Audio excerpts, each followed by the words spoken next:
Welcome to T-Bone Speaks with Dr. Tarun Agarwal, where our goal is to change the way you practice dentistry by helping you achieve clinical, financial, and personal balance. Now, here's your host, T-Bone.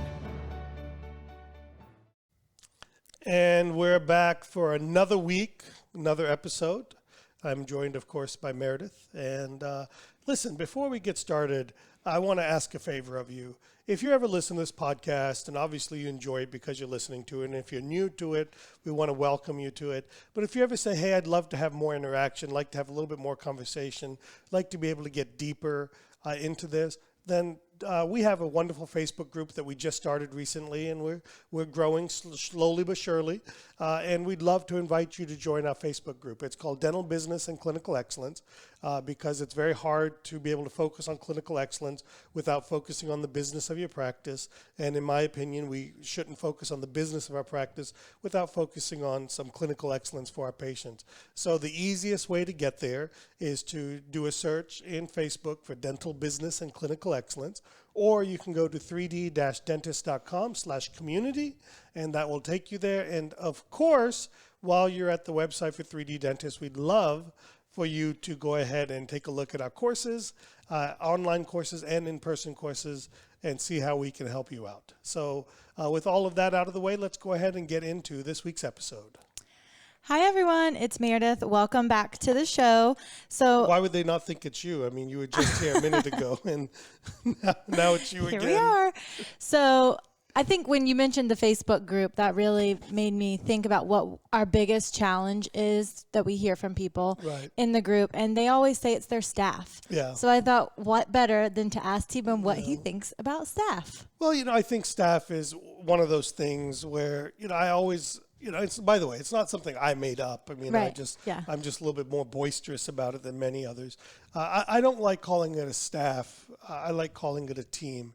And it's semantics. And at the end of the day, it's not that big of a deal. Mm-hmm. But, and maybe it's a little bit of my culture because, in India, people have staffs. Yeah. Right. At home, you have a house staff. Right. And I've always looked at a staff as people that serve you, that kind of are your servants to a certain degree.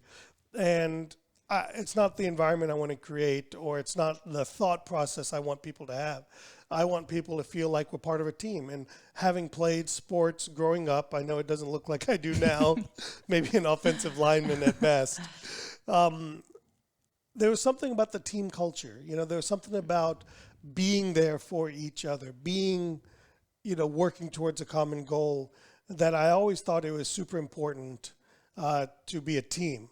Mm-hmm. So in dentistry, I look at our team, office staff as a team, because each person has a unique role that, quite frankly, I don't want to fill. I don't want to scrape teeth. I don't want to be an assistant. I certainly don't want to handle front office calls, Right. So I think we have to understand that we are a team.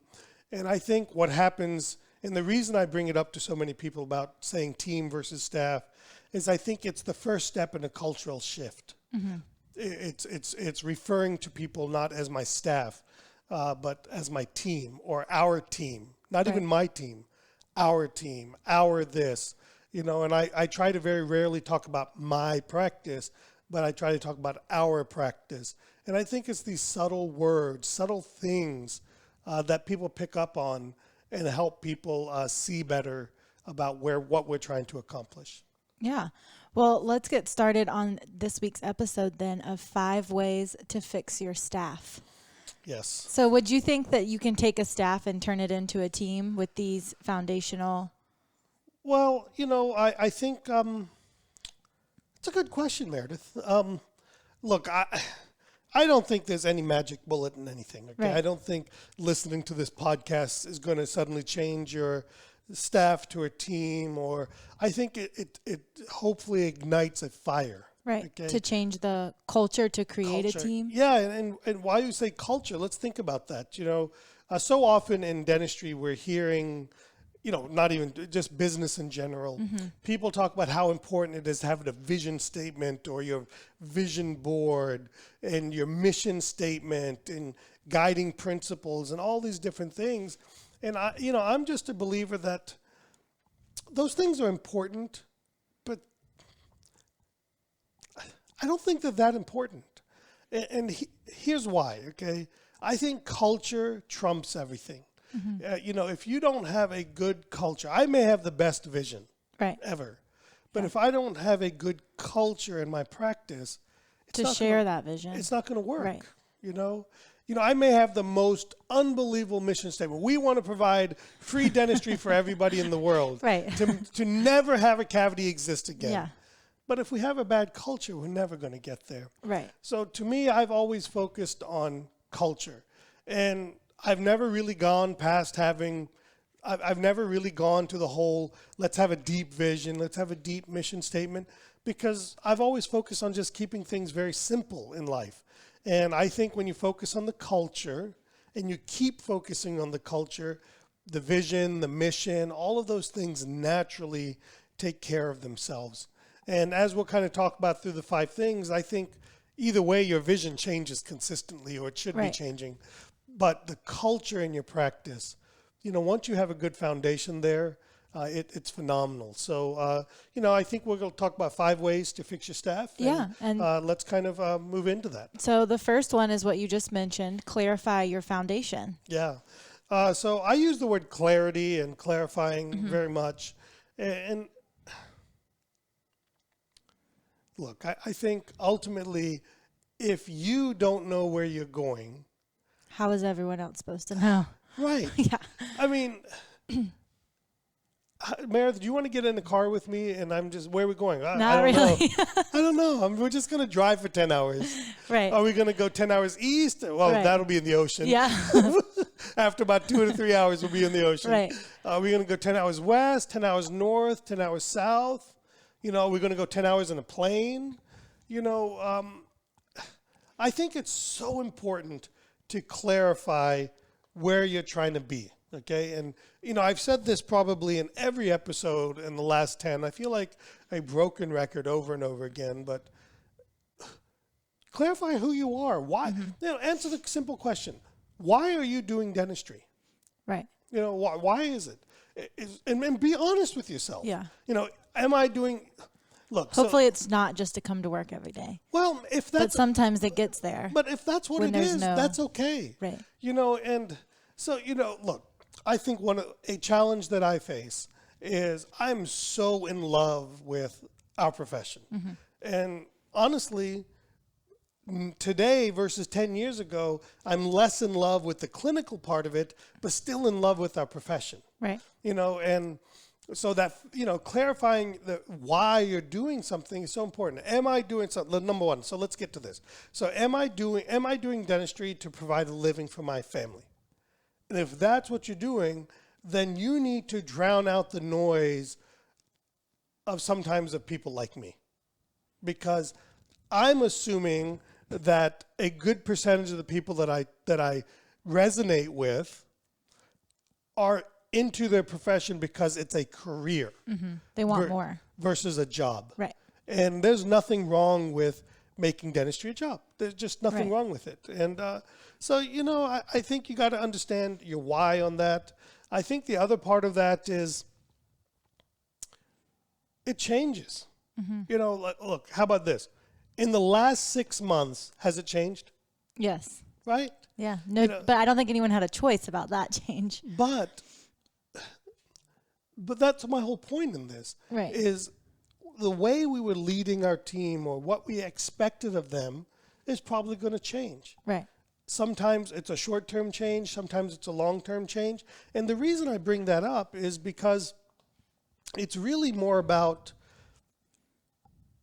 it changes, correct? It's the seasons of life. It is. Like, I look at it, I'm 44 and a half, in my early 30s, I was focused, my late 20s, I was focused on just paying the bills. Right.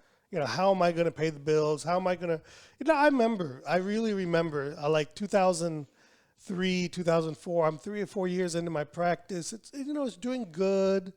It's not great or anything. But I remember sitting there, I keep hearing from people that one day you wake up and you just stop worrying about paying your bills. And I was like, I just can't wait to get there. Yeah. Everything that drove me was about that. Right. And then, frankly speaking, take away the pandemic and stuff.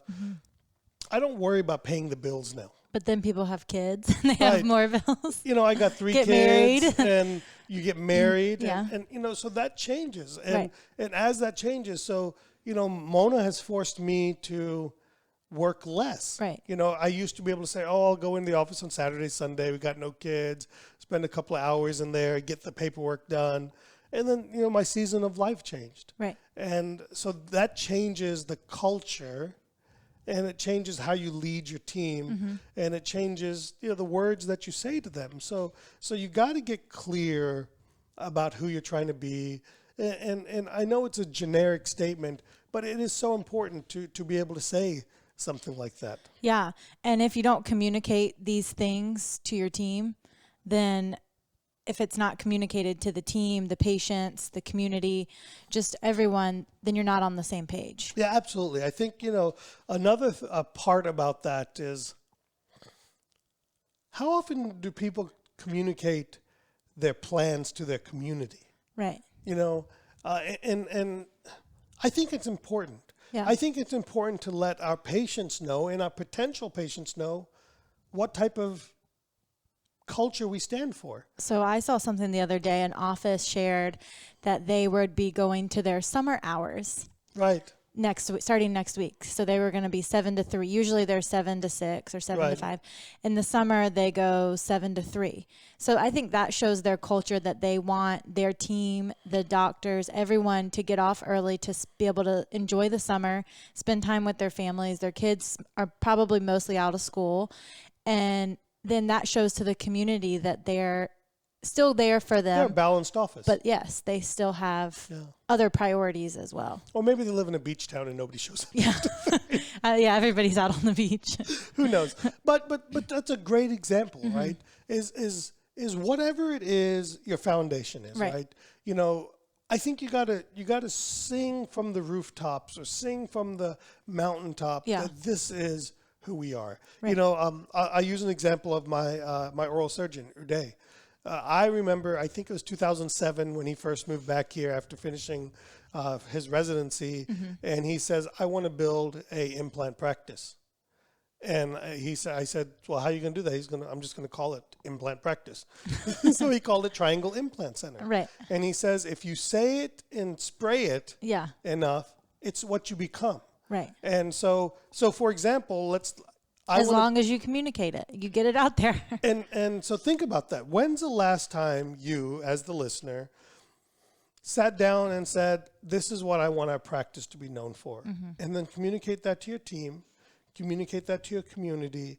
And, it starts with communicating it to yourself. So you got to get very clear internally. It is so important. You cannot be a good leader if you are not clear inside about what you're trying to accomplish. Right. That destination of where you want to be. You can give them a path, but if they don't know where they're going, then it's hard for the team to keep up because they just kind of feel lost. Let's give you last example on this, okay. A personal one. It has become important to my family, Mona more than anybody else, that I start work at 10 o'clock. Right. Okay? And it was 9, so you could take the kids to school. Now it's 10, so we can take the kids to school, then go to the gym. Well, that's the whole point, right? Is we've reached a point in our life where missing that hour of work isn't as important.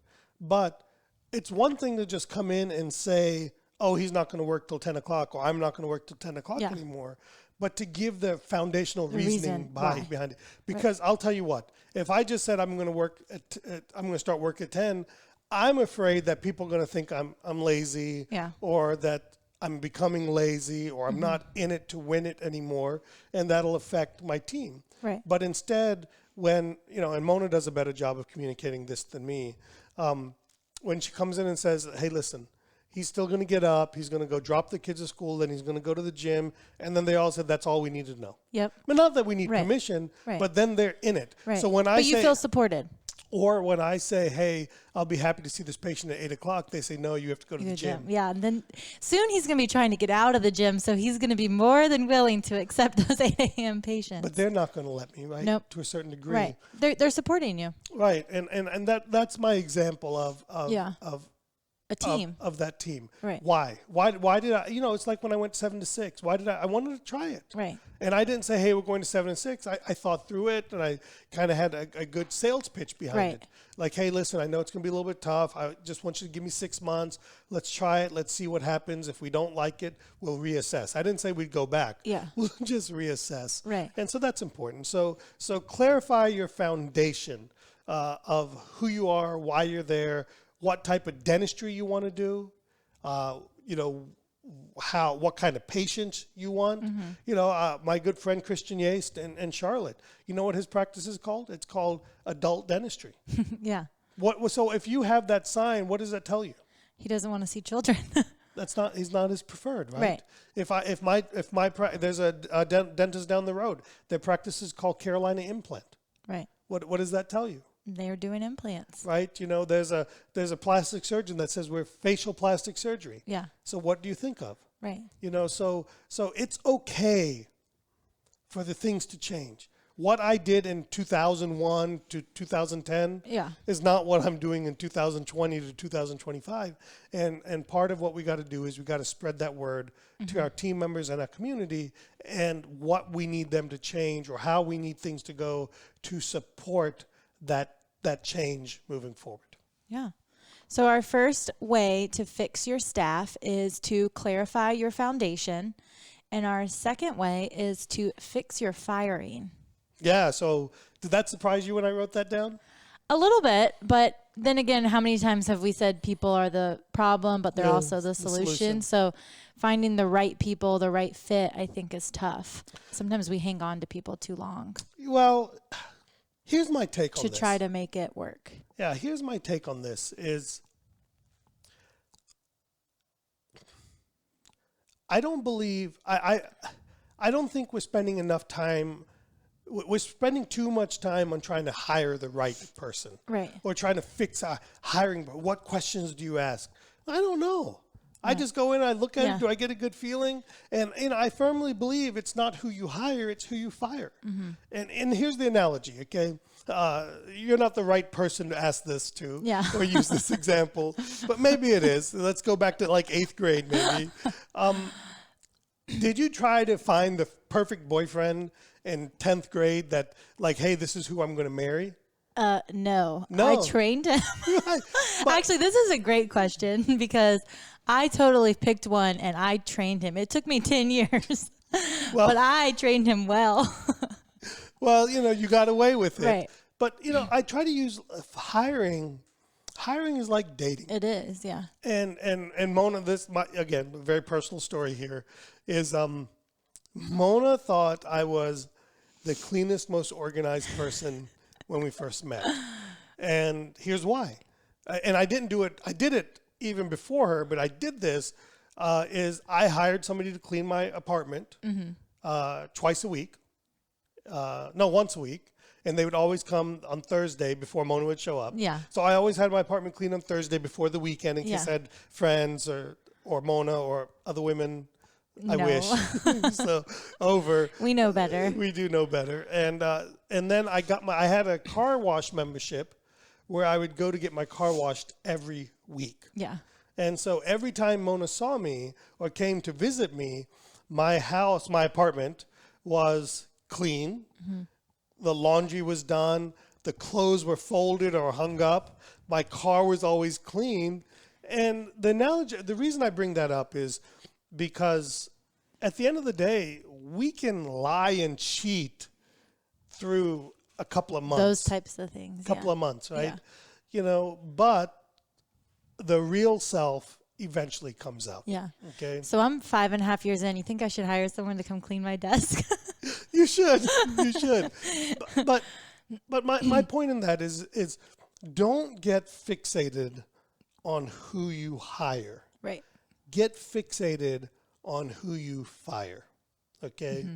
And I don't love the word fire. I'd rather use the word outgrown. Move on. Yeah. Let them go somewhere else. And because for several reasons. One, as I mentioned, I can meet you the first time and you can be on your best behavior. Right. You can seem like a great fit. There's a novelty effect. It's kind of like, how many of you have dated somebody and they seem like the person, right. and then like a month in, you're like, God, where'd that come from? Yeah. The crazy hot matrix. Yeah. They became a Tiffany. So, that's one part of it.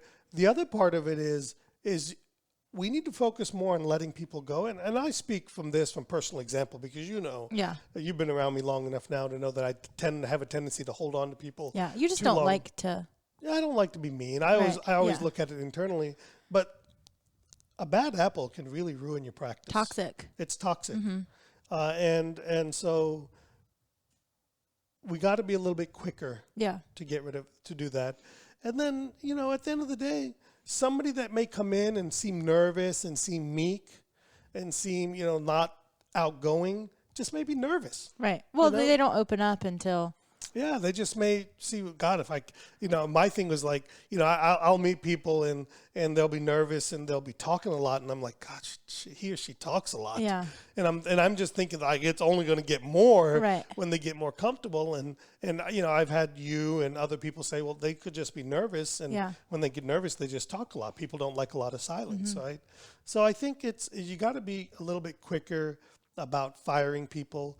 And focus on that versus focusing on who you hire or your hiring process. Your hiring process, trying to find that perfect hire is an exercise in paralysis from analysis, because no perfect hire exists. You've got to experiment. You got to go on a lot of dates. You got to bring a lot of people in. I'm a believer in keeping your ad out even after you hire somebody, because they may not like you, you may not like them, and, all of those things. The other part of it that, and I think I probably go a little overboard on this part of it, is the other part of it is I try not to be on my best behavior when I'm interviewing somebody.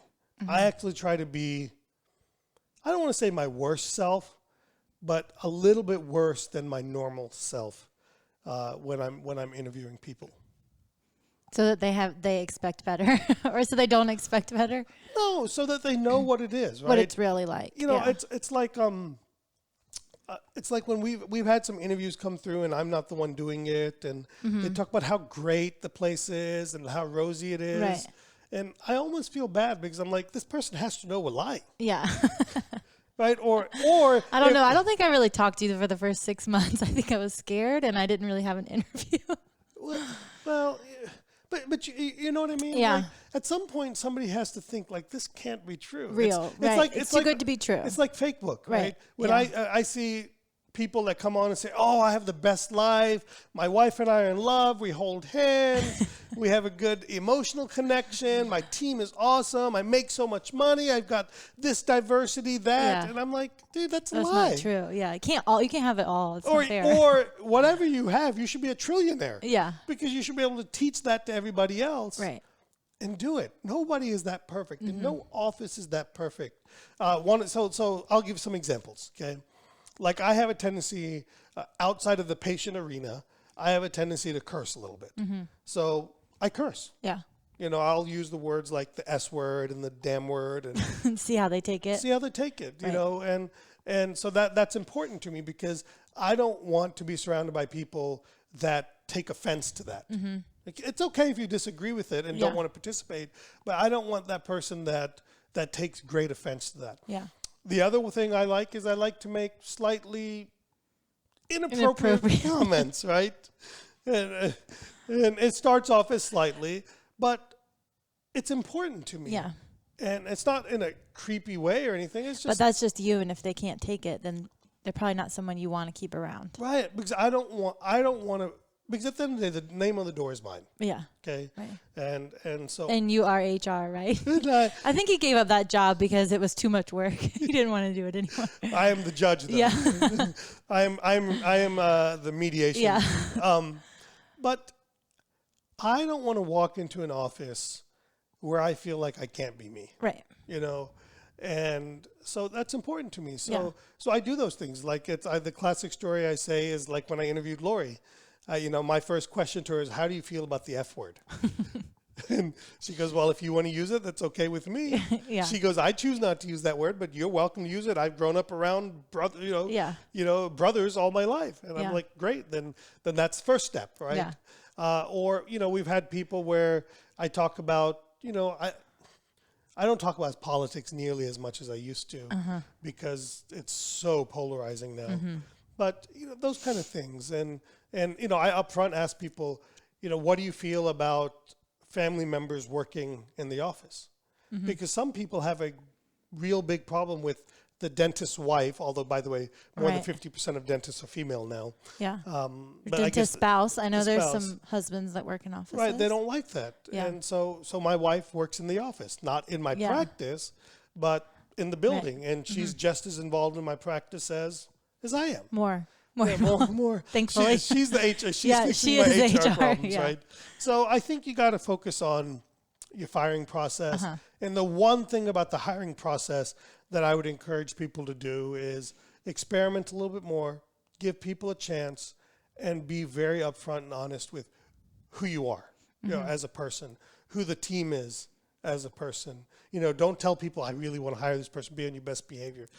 You never heard that out of No. me. I'm like, just be just you. be you guys. Just yeah. be the worst of you. So would you say you'd rather hire someone who you think is a better fit person versus someone who has tons of experience or has been doing something you want? So it would take more training, right? But you think the person's a better fit. I would say that in my first 20 years, I've erred on the side of hiring the right cultural fit and then being able to train and teach people what I want. It has come to hurt me in our front office position. Hence, we only have one person right now. Yeah. And our combined dental front office experience is 2 years now. Yeah. But I'll still stand by it. It's gotten me to this point. I'd rather have the right people with the right attitudes. I'll use you as an example. If I said, "Hey, Meredith, we need to go assist patients," what would you say? Okay. Okay. If I Can said, I wear "Hey," my athletic wear? if I That said, would probably be my or "Hey, Meredith, I need you to cover the front of the practice right now." Yeah. And so to me, that's more important. That's one of the important things to me is being able to be comfortable to ask anything of somebody because I'm comfortable with them asking anything of me. Right. And to me, so that's an important part of it to me. It's part of the culture, but that's part of my personality. Yes. And I think one of the things I didn't make clear, I think the culture of the practice should be the personality of the owner. Right. Okay, I really think it should be the personality of the owner because at the end of the day, it's your practice. You own it. You pay for it. Well, and that's what fits, right? now, when your personality is a problem, Right. and you want to survive, then you got to adjust and change. And the same thing for me. I tell everybody, Mona gives me a hard time about some of my comments, and occasionally she'll look at the texts I send people and stuff like that, and she's like, that's really inappropriate. I go, when it becomes a problem, I promise you I'll stop. And not because I'm doing it in that creepy way. Yeah. But it's just. You think you're a teenage boy and you think it's funny. Yeah, of course. Yeah. And I want to share that with people, and I want people around me who like that kind of stuff. And we're your only friends. And pretty much outside of my podcast community, you're my only friends. All right. So for our 5 ways to fix your staff, we have talked about clarifying your foundation, fixing your firing, and our third topic is communication, coaching, and training. Yeah, this one's important. I would argue that I'm going to say it's all important, but this one's really important. And in our Millennial Mastermind, there's some very important things that we try to convey to our young, early practice owners in that. But I think for me, one of the most important things that I try to train young dentists, and it's young. I say this as a young dentist because you've got so many years of this, and that's creating an environment where you talk to people, so I don't know when I started this. It's naturally, but now again, coming back to when you hire people, I tell people if you don't sit down and talk to me every day for 5 minutes. Yeah. You know, for the first month that you're here, we probably aren't going to make it. Right. And Meredith, that's on you to do that. Yeah. You know, and the reason is it's not admonishment, or it's not this long drawn out conversation, although I've let them turn into that sometimes. But it's creating that environment where we can have a conversation, where we can have a connection. And what I mean by that connection is when we, like, you'll tell your friends when they bother you, correct? Yes. Or if they do something that bothers you a little bit. Yeah. You know, you get to a point where you become comfortable, right. because what you believe is that your friendship or your connection is stronger than to let this get in the way. Right. And I want to establish that with my team members. Yeah. You know, I want to be able to say, Meredith, you're annoying me today. Or Meredith, today's a bad day. I apologize. Just stay away. You know, or I want you to have that return feeling that you can say, hey, listen, that was out of line. You know, and know that my face may say, why the hell are you talking to me that way? But my heart is going to say that you've got my best interests at heart. Yeah. So I think that's super important to create this. So what I tell people is train your team members to have a responsibility to spend 5 minutes with you every week unplanned. Like, in other words, I'm walking by your office, you seem to be semi-free, do it. Yeah. Now, it's hard to find those times. Well, but it doesn't. But then that's the excuse, right? Right. Oh, you seem busy. I always tell you, it doesn't matter what I look like. Well, I can tell you what's most important. Yeah. My practice. You know, my email's not important. My Amazon ordering. Sometimes you can talk while you're working. Yeah. You know. And so, you know, I joke that I do this a lot with Melissa. I always tell Melissa, just sit there for 5 minutes. Yeah. Because you just sit there till he turns and looks at you and gives you the okay. It's not, I don't want to come across like, you know, I'm the Wizard of Oz. No, it's like more like The Bachelor is what I used to tell him. Then it made his head too big. But literally, there's like 4 girls lined up. Is it my turn yet? Is it my turn yet? But everyone realized if you didn't do it, it doesn't work. And because that's my personality. Right. And the reason I tell people just sit there, because if it's really important to you, you'll sit there. Yeah. And if it's not that important, you'll leave. Right. Right. And that's one way I use to, like, is this going to be something that's not important? Right. Or, you know, or this is something that's that important. And the other thing it does is, at least, again, I just speak from my personal experience, is I figure if somebody's there and they stick around a little bit, they really want to talk to you. Yeah. Right. And whether it's important or not important, but they're committed to that action. And so that's important to me. So I use Melissa as the example in that. You call her the squeaky wheel. She is a squeaky. Because she keeps coming back. But her personality is not that, by the way, when she started. No, not at all. Not at all. So would I have gotten as much out of her if we didn't have that relationship? No. You know, you probably would not know her very well. I bet you money I would have let her go. Yeah. Because I would have been like, this girl's annoying. Yeah. You know, so it's so important to create that environment where you can talk to people and people can talk to you and all of those things. So every week I try to have team members sit down with me 4 or 5 minutes. Sometimes it's like, hey, I'm going to go to Wendy's. Yeah. I probably shouldn't say that, but why don't you ride with me to pick up? Yeah. You know, I'll buy you lunch or whatever. I don't care.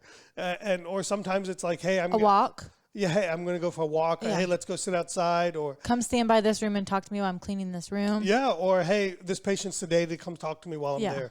You know, and so certainly with my assistants, it's very easy. With the hygienists, it's a little bit easier. The front office people and the ancillary people, people that you don't interact with on a regular basis are the harder ones. Or you don't have a set schedule with.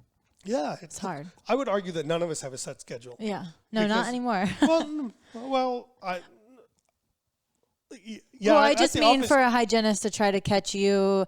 Maybe your appointment's an hour and a half appointment. Their appointments are hours. So when they have 5 minutes in between, you know, it may not be by 5 minutes. Right. You know, you just don't know. So sometimes it's in the morning. Now we have a lunch. We didn't have a lunch break for a while. One of the problems of not having a lunch break. Yeah. So now we are having lunches again, which I think is really nice. We're all sitting together, but that's with everyone. So then it's kind of like a group chat. Yeah, absolutely. And then another part of that is. I think this is important. I know some people like, oh, how do you make up the production? We schedule an afternoon off every month. Yeah. You know, one afternoon off from 1 o'clock to 5 o'clock or 1 o'clock to 4 o'clock or whatever it is, where it's a coaching session. Yeah. It's a training session. It's not a meeting. Okay. Right. It's not a meeting where we meet numbers and talk. Yeah, it's let's talk about. There's a purpose to it. There's a purpose. Like so far for the last 3 months, we've focused on going over cases. Treatment. Let's walk through treatment planning and cases and communication and verbiage and all of those things. You know, the last time we did it, we talked about how we moving into this pandemic. You know, I sat down with people. I said, hey, listen, we need to file unemployment. I need you to call your mortgage brokers. I need you to do this because I want people to get prepared for all of this. And then we had one of these when we got back. You know, like, hey, here's what we're doing. Here's why we're doing it. What are your thoughts? Let's get it out in the open. You know, that's coaching to me. That's coaching. Coaching is a two-way street. Okay. Coaching isn't yelling at people, although sometimes I do lose my temper a little bit. But coaching is a two-way street where people grow from what you say to them and people grow from what they're able to say to you. And that's important. I think it's, I would say it's one of the secrets in our office that people feel comfortable to express themselves to me. Right? Because that way they feel confident that they can say, okay, I can say what I want to him. Yeah. And it's going to be okay. And for the most part, it is. Not everyone likes that. No, not everybody, but it's important. It is. You know, we don't have a choice. So the other part of this would be, I've talked about this before, there's a thing called the accountability dial from Jonathan Raymond. I would encourage everybody to, if you go on YouTube, you can search for his video. He has a great video on how to use the accountability dial. He has a great book. He has some good podcasts that he's been a guest of. I'd love to get him on our podcast one day to talk about it. Maybe I have to buy some books to give away or something. I don't know. But, you know, and the thing that I like the most that he said is he says make mention. You know, and it happens to be step one in the accountability dial. Too often what we do is we wait for things to fester. Right? And so he teaches the concept of making mention. You know, real quick, hey, Meredith, that didn't seem to go perfectly for me, you know, for us. You know, let's, you know, I'd like to find time for us to sit down and talk about that. Like now, after a consult or something didn't go right. Let's make mention of it. Or, hey, Meredith, you know, I prefer for you not to say the old Matrix band. Yeah. I know we're not talking about used ones. Right. But, you know, I don't want to have patients to ever think we're using old, used, or old technology with them. Yeah. You know, I rather use words like original. Yeah. Okay, because nobody calls it the old Coke, do they? Right. They call it Coca-Cola Classic. Yeah. Or the original Coke. Would you like the classic Matrix band? Would you like the classic Matrix band? Because let me go find it for you. Who doesn't want a classic these days, right? Right. So things like that. So the other component is the coaching habit. I've talked about that book from Michael Bungay-Stanier. And to me, it's super important. Some of the best coaching times I have with people is I try not to talk. I know that's hard for me. Yes. So if I can do it, anybody can do it. If I can do it, you can do it. But I want the team member to do most of the talking. You know, like, hey, I'd like to try this. Tell me about that. Why you want to do that? What are you hoping to accomplish? Tell me what the problem that's going to solve. Yeah. And let them talk to them. And I call that creating critical thinking. And then the environment of safe to fail. Part of communication and coaching and training is having that environment where you tell people it's okay to fail. I always use your example, right? Where we tried that thing and I was so happy to do it. In fact, we need to do it again. Yeah. So, and what I'm talking about here is Meredith put together an evening party. I think it was about Invisalign. Yeah, it was Invisalign and whitening night. Yeah. But it was planned for the first week of school and I didn't know because I don't have children. And I don't pay attention. Not many people showed up. I didn't know.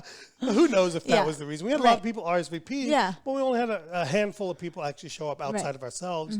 And everybody was so worried that I was mad, and I was proud. Yeah. I was proud. We did it. I mean, it was like a fun group night. Yeah. You know, we could use that as our monthly hangout. So, so that's important. So, you know, we got to communicate, coach, and train. Yeah. And that empowers your employees to act like the owners when you're coaching and they're giving you the feedback of what they want. They end up setting their own goals and things that you wouldn't have even thought to put on them because you don't know what they're thinking and where they're wanting to move forward. So I think you get a lot out of that. I do. And, I think, I don't know if you noticed, the other day while we're out looking at cars for Mona, Meredith has to go with me now. I have to babysit. You have to, my Fanny, right? Adult babysit. Fanny, female nanny. Female adult nanny.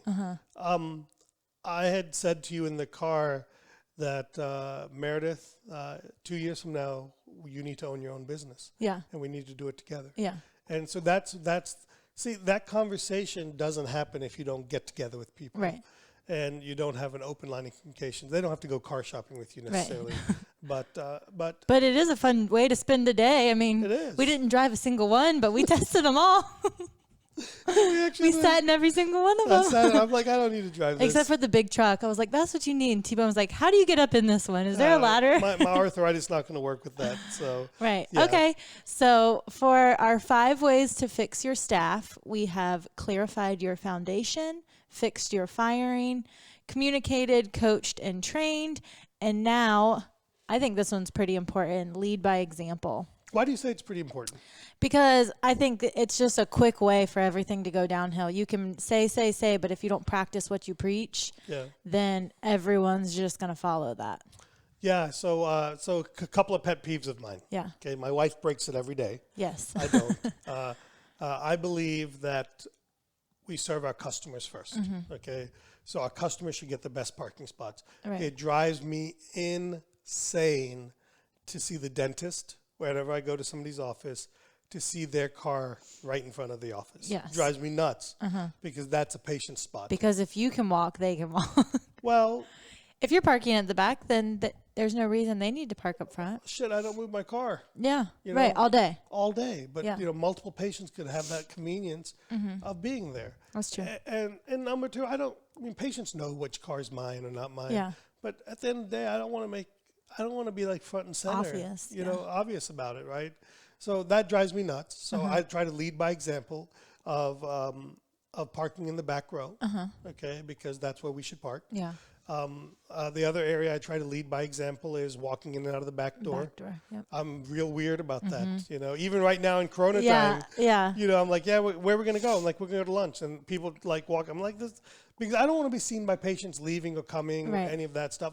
And quite frankly, I don't want to get caught having to talk to people. That, and especially right now with having to change and all of that, leaving in and out through the front and patients being like, oh, well, they're leaving. Where are they going? Are they bringing something back in? Right. It's just easier to avoid all of that. So I've always been about going out the back door so patients don't see us.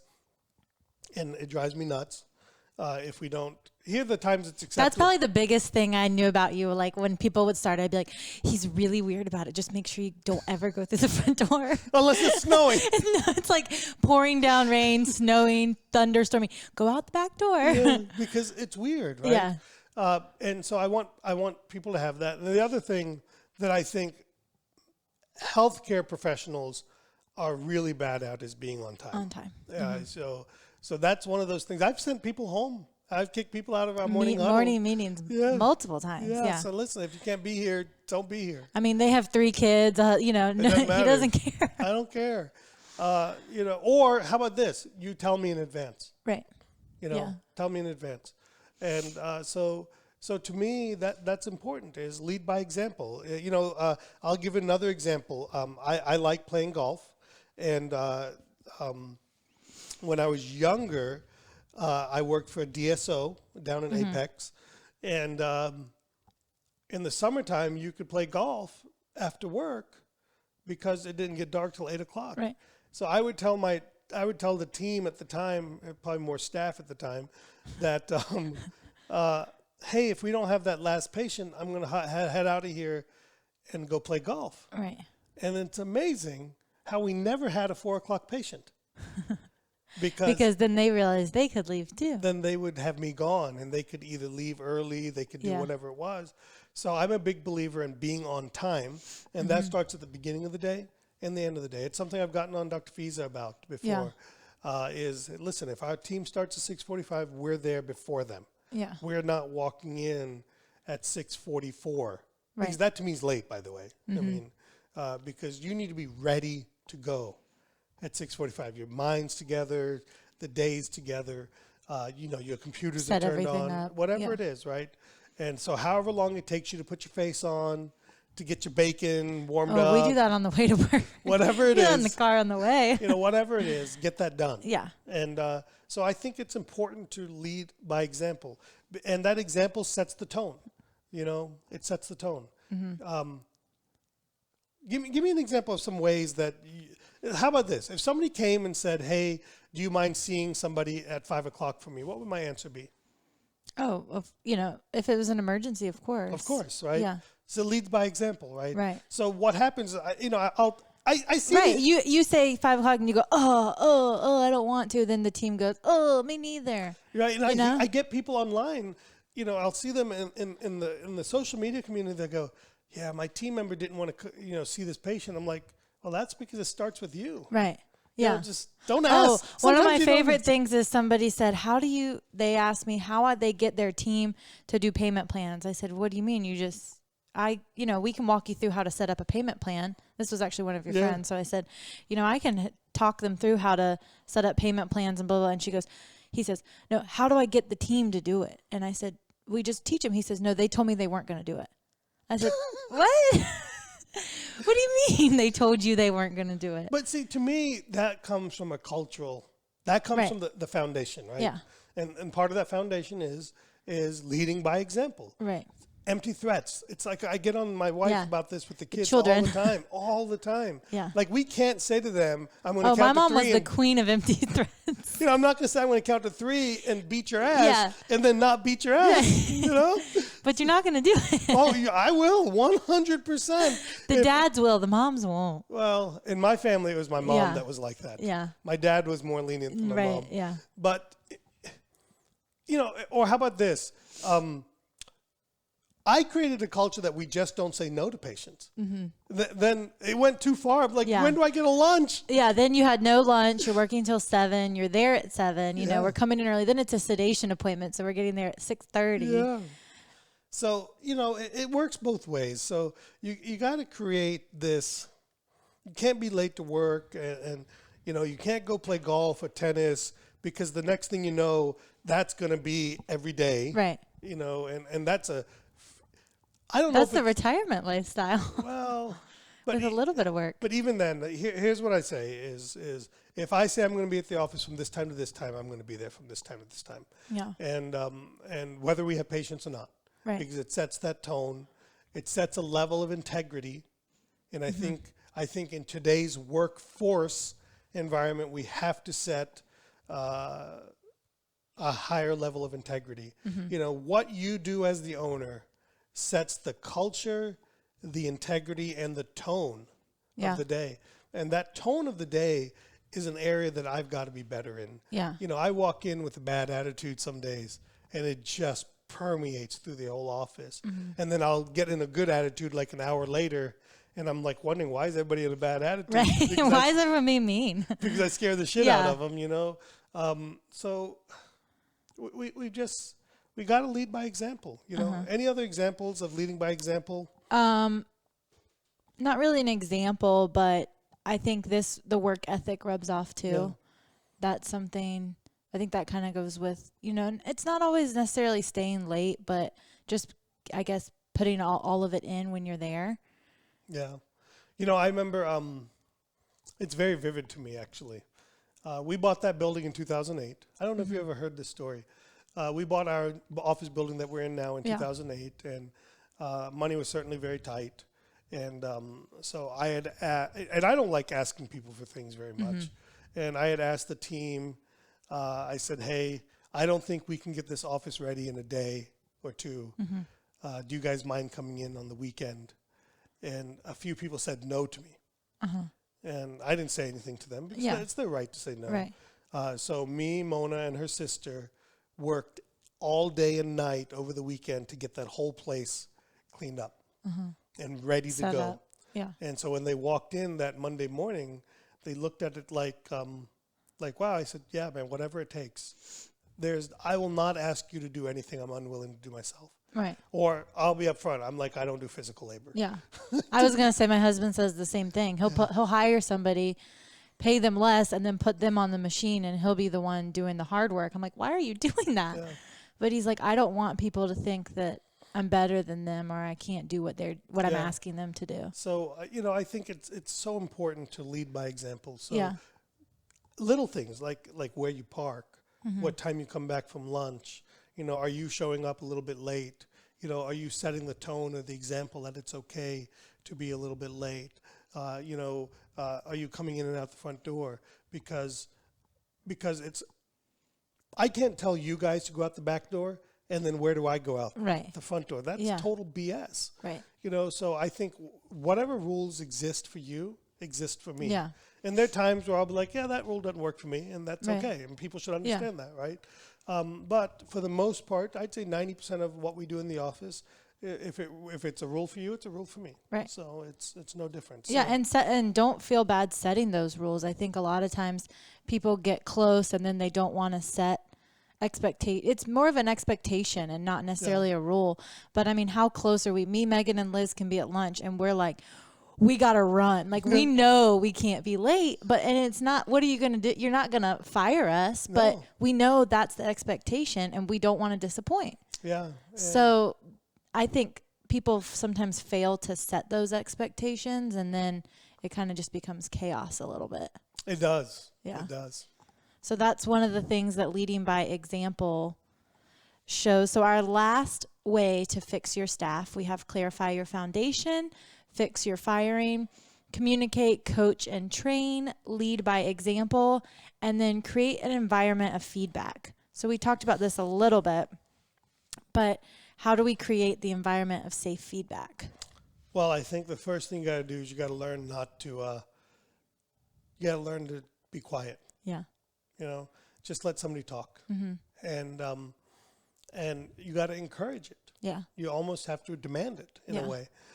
So, I'll be like, Meredith, what do you think of this idea? Yeah.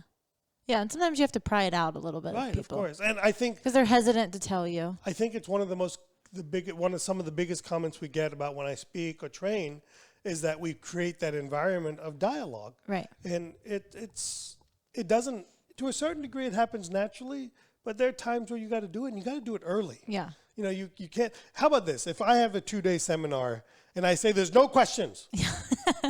That's what you would like and to then do. No. And then about halfway through, I'm like, all right, now you got to have questions. You've already set the tone that there's no questions. So that just makes me laugh because what kind of training would that be? Exactly. And so what kind of work environment would it be if someone's not able to tell you that you were out of line? How many times has Megan told me I've been out of line? Right. How many times has Liz told me I've been out of line? Yeah. How many times has, and here's what I'll say. There have been times, like Whitney number 1 is not so comfortable telling me certain things, but she'll tell somebody else, so they tell me, right? And I've learned to not get mad at that because that's how it gets back. That's how it gets back to you. Me, yeah, right? and you do want it to get to you. I want it. Yeah. I want to know. So one thing, when you just said, what do you think of this? And, somebody doesn't want to go, well, it sucks. Yeah. They go, well, it was okay. And you're like, well, what was okay about it? Yeah. So why? I'm like, okay. And sometimes that's what I'm saying, where sometimes you have to pry it out. Yeah. But sometimes you have to ask those specific questions, not just, what do you think? Well, I think that's my training with Mona. Tell me more about that. Yeah. What does okay mean? Tell me more about okay. How do you feel? How was your day? Good. Tell me more about good. What is good? Yeah. And so you got to create this environment of feedback because we don't get anywhere without a team. Think about it this way. How many times have quarterbacks changed the play that the coach called? Right. Well, I don't play those kinds of sports. I know that, but lots, yeah. Lots, right? And the coaches accept that, right? Yeah. But but you earn that and you build that. You Yeah. build that, hey, I noticed this. And I keep always saying, tell me what made you think that, right? Not as in like, what made you think that? But, Yeah. tell me what were you thinking? Right. Why did you want to do that? Hey, like I'll give an example. I'll give an example. Say, so somebody calls,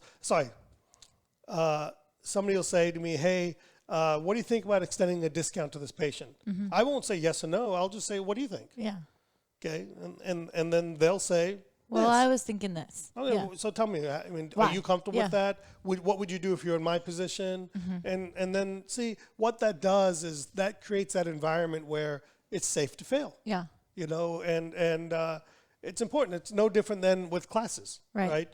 It's, hey, what do you think about this offer? I'm like, okay. I'm not big on discounts and stuff like that, but I think our classes are very fairly priced as it is. But I think it's that feedback loop. Yeah. It's that two-way street. It can't be people scared of you. Yeah. People have to respect you. Right. People have to. I always say I have to put my boss pants on. Yeah. Because I hate being the boss sometimes. Another way, if you're not as close, if you're not as comfortable giving that feedback, you could do like a rating. So you could say like, okay, if something's good, well, how did you think that was on a scale of 1 to 5 or a scale of 1 to 10? Yeah. That way it's not as maybe awkward if you're not, I mean, I'm sure tons of new assistants out there who don't feel comfortable telling a doctor. I'm sure there's some doctors out there who don't want to hear an assistant tell them that wasn't good. Well, that's but part it's of not, the problem. But it's not necessarily the clinical things though. Sometimes it's the verbiage, the bedside manner, the total patient care. Like, so, ooh, that was a little rough. I'm not saying your dentistry is not good. I'm just saying your mannerisms were a little rough. Yeah. And sometimes I think, especially for men, they don't even notice that they're being a little rough. Let's not on the rough side, Yeah. but when Dr. Fiza came to our office, when he came from another office, their culture of what things were is different from our culture. Right. And it's not that the culture was bad because I know where he worked. And It's a great culture. Right. But our patients weren't accustomed to that level. Right. Yeah. And so that feedback loop is so important. Right. It's like I tell people, you got to tell them. And I think in the beginning we were like, is it okay for us to say to him, oh, we don't do that here? That's not really how we do it. Just. And what's my answer to that always? Yeah. Yeah, sure. See how he reacts. Yeah, my answer is treat him no different than me. Yeah. And it comes back to what we talked about earlier. Right. It's got to be consistent. If you're willing to yell at me, be willing to yell at them. Right. Okay? Now, maybe we've got a different relationship. I was going to say, no, everyone's not quite there with him sometimes. So it's it's a little. But you didn't yell at me the first year you worked No. with me. You didn't talk to me for the first right? But would you be comfortable telling me something today? Yeah. Absolutely. Of course. And maybe you don't have that relationship with Dr. Fiza yet. Yeah. But I think a year in, you'll probably be more comfortable today. And so I always tell people, I want you to treat them the same way you treat me. But I would approach him differently than I would approach you because of his personality. And that's the personality of the culture, Yeah, but ultimately the underlying culture is we have a two-way communication where people, our team leads our practice. Right. I lead the overall, this is where we want to get to. Yeah. Dr. Fiza is now involved, and this is where we want to get to. And you guys execute it, but we got to take the feedback and say, hey, this isn't working, but that is working, and adjust accordingly. Yeah. And I think sometimes I think to begin with, it's very important for the leaders so in this case, the doctors to initiate this, to ask the team members. I find it very hard to believe they would enjoy someone just coming up to them and just telling them everything that's wrong. Sure. So I think to begin with, they need to be in charge of asking for the feedback. But that's where that weekly 5 to 10 minute conversation comes in. Yeah.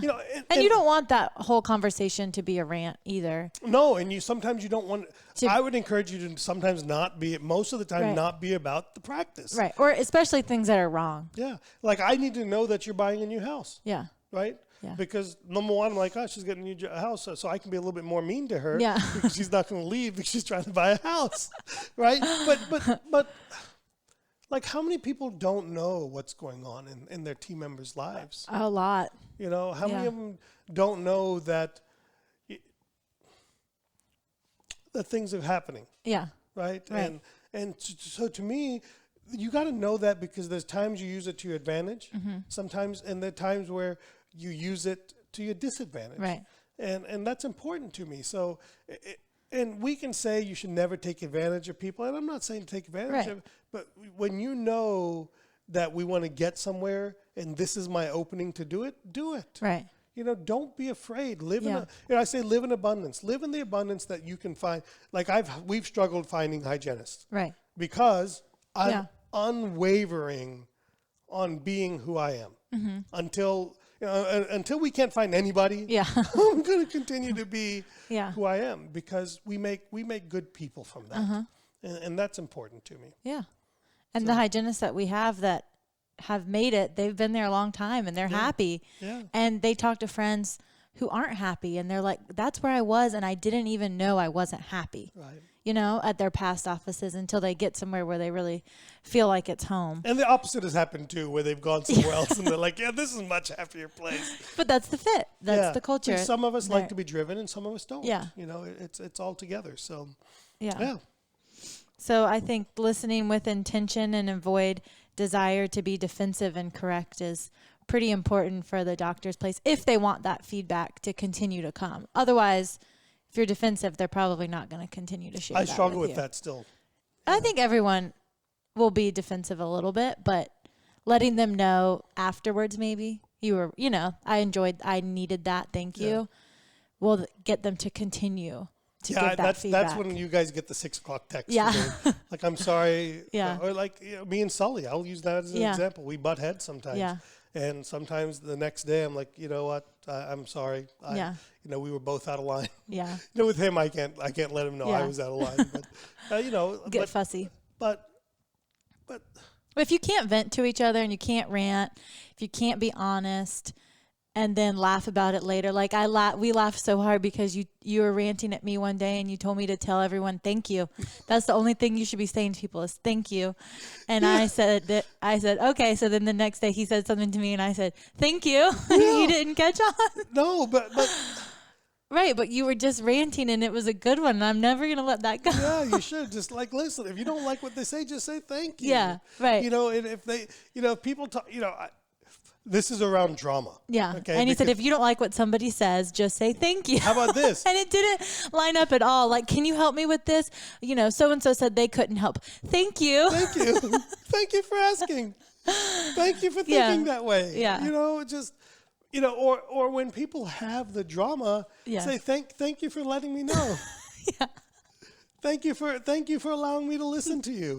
Yeah, I have no comment. Thank you. Yeah, thank you. I feel like I should bow and thank you. Thank you. Thank you. I'm going to move about. Yeah. Thank you for allowing me to get back to my work. That should have been number 6. Thank you. Yeah, thank you. So today we had 5 ways to fix your staff. Clarify your foundation, fix your firing, communication, coaching, and training, leading by example, and creating an environment of feedback.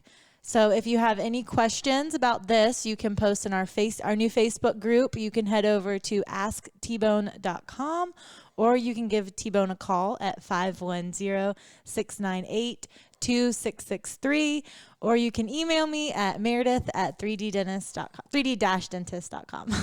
Thank you, guys. Thank you for sharing our podcast. Our numbers are staying strong. Yes. We're slowly but surely growing. And we need your help, just continue to provide us feedback, send us the questions, give us the reviews, and tell your friends all about us. And we'll see you guys in next week's episode.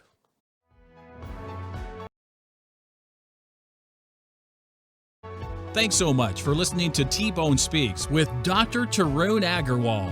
Remember to keep striving for excellence, and we'll catch you on the next episode.